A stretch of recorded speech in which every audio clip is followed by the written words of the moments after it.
तामुलपुराव SNB Bodoland dance एकाडेमीनि बानजायनायाव सानथामनि थाखाय सीजन 2 नि डान्स वर्कशप बेखेवदों। तामुलपुरनि हारिमु आफादनि दिन्थिफुंसालि नब्लाङाव निसान बर'नि दैदेननाय SNB बडोलेण्ड डान्स एकाडेमीनि बानजायनायाव सानथामनि थाखाय सीजन 2 डान्स वर्कशप बेखेवदों। तामुलपुरनि हारिमु आफादनि दिन्थिफुंसालि नब्लाङाव मैयानिफ्राय सानथामनि सोलिगोन SNB बडोलेण्ड डान्स एकाडेमीनि सीजन 2 डान्स वर्कशपआ। बेवहाय hip hop, lyrical field, Afro and house dance बायदि स्टाइलजों फोरोंनाय जागोन। मुम्बाइआव डिप्ल'मा लानानै फैनाय थमास बसुमतारिया सानथामनि थाखाय फोरोंनाय डान्स वर्कशपआव फोरोंगिरि महरै बाहागो लाफैदों। SNB बडोलेण्ड डान्स एकाडेमीनि सीजन 2 डान्स वर्कशपखौ बेखेवनानै होयो तामुलपुर जिल्ला UPPLनि गाहाय नेहाथारि जितेन मोसाहारि बिथाङा। लोगोसे बाहागो लादों बर' सावथुन मुलुगनि फावखुंगुर हरेन उजिर, तामुलपुर दख'रा दुलाराय बर' हारिमु आफादनि गाहाय नेहाथारि बिष्णु बर' बिथांमोना बाहागो लायो।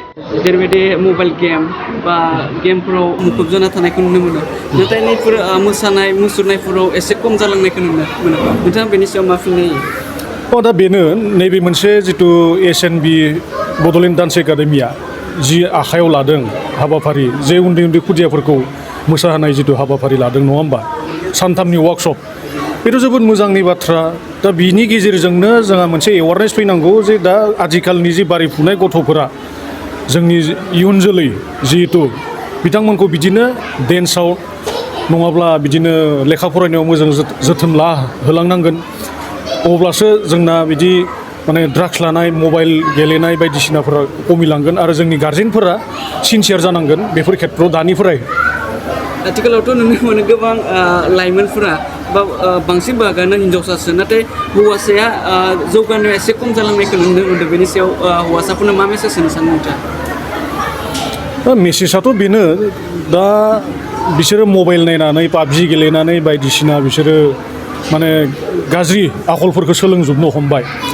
दा जोङो दुलाराय बर' फरायसा आफादखौनो जों नुबाय थादों, एखमबा जोंबो मालाबा एवारनेस प्रग्रामफोरखौ खालामदों, एन्टि ड्राग्स प्रग्रामबो खालामदों। बिदिनो जौ लोंनायखौ होबथानांगौ, जुवा गेलेनायखौ होबथानांगौ, उन्दै बैसोआव हाबा जानायखौ बन्द' खालाम होननानै गोबां प्रग्राम हाबाफारि लाबोदों। बे हिसाबै एसे गेजेर खमिनायखौबो नुदों। आरो बिसेसकरि जोंना पुलिस प्रशासना थिग जानांगोन, जोंनि गार्जेना थिग जानांगोन, आरो माखासे दल संगठनफोरा थिग जानांगोन, अब्लासो खमिलांगोन। आंथ' जोबोद गोजोननाय मोनदों, मानोना थेंकिउ होनांगोन नैबे जा माबा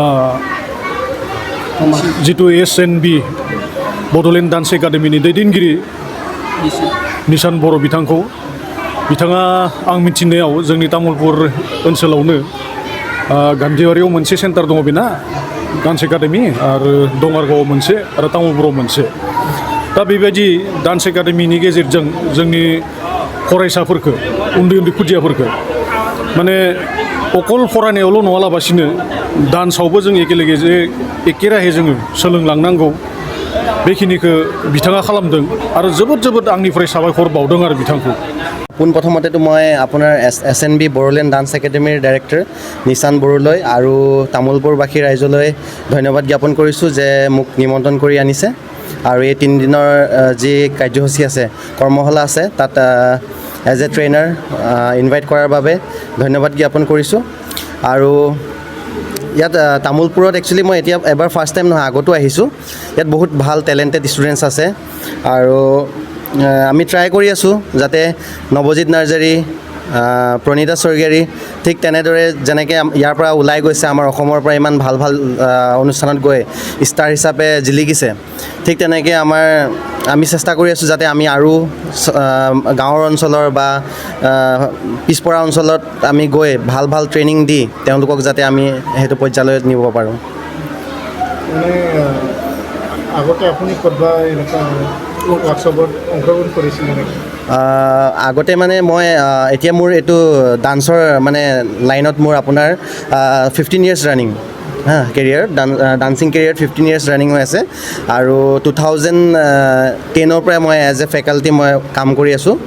আৰু ৰিচেণ্টলি এতিয়া মুম্বাইত মই আপোনাৰ ডিপ্ল'মা লৈ মুম্বাইত আপোনাৰ প্ৰাইড কেম্প ইণ্ডিয়াৰ চবতকৈ ডাঙৰ কেম্পটোত আপোনাৰ মানে এজ এ ফেকাল্টি মই মানে এপইণ্ট পাইছিলোঁ। বৰ্তমান আপুনি ক'ত থাকে?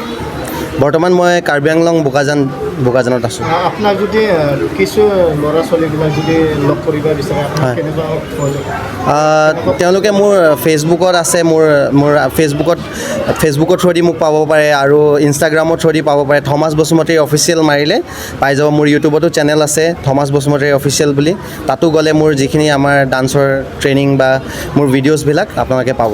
কিছু ল'ৰা ছোৱালীবিলাক শিক্ষা ল'বলৈ বিচাৰে, কেনেকুৱা সহায় কৰিব? সহায় মানে আপোনাৰ ধৰি লওক এনেই মোৰতো এনেই ষ্টুডিঅ' আছে। মোৰ নিজৰ হোম টাউনত মই এতিয়া ৰিচেণ্টলি নতুনকৈ এখন ষ্টুডিঅ' খুলিছোঁ, য'ত আমাৰ মুম্বাইৰ পৰা ফেকাল্টি আহি থাকে, মুম্বাইৰ পৰা আহে আৰু লগতে মই থাকোঁৱেই।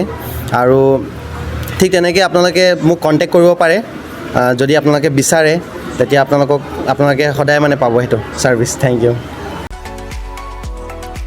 नैरोजा 23-24 सोलोंथाइ बोसोरनि थाखाय गोदान मुं थिसननाय लानानै फैदों डन बस्क' डिग्री कलेज साफागुरिया। देग्लायनिफ्राय डन बस्क' डिग्री कलेज साफागुरियाव बेचलर अफ आर्ट्स एबा BA नि सेथि सेमिस्टारनि गोदानै मुं थिसननाया दायो सोलिगासिनो दं। चिरां जिल्लानि साफागुरियाव थानाय डन बस्क' डिग्री कलेजआ देग्लायनिफ्राय BA थाखोनि सेथि सेमिस्टारनि थाखाय गोदानै एडमिशन लानायजों लोगोसे बड', इक'नमिक्स, इंलिश, एडुकेशन, हिस्टरी आरो पलिटिकल साइन्स आयदानि थाखाय BA अनार्सनिबो खाबु दं। गोग्गो सोलोंथाइनि थासारिजों लोगोसेयैनो डन बस्क' डिग्री कलेज साफागुरियाव आलादायै हौवा हिन्जावनि थाखाय हस्टेलनि खाबुबो दं। जुदि फरायसाफोरा डन बस्क' डिग्री कलेज साफागुरियाव BA सेथि सेमिस्टारनि थाखाय गोदानै एडमिशन लानायनि सायाव आबुं बाथ्राखौ मिन्थिनोब्ला नैबे मबाइल नम्बर 9365519559 आव थोंजों सुला लानो हागोन।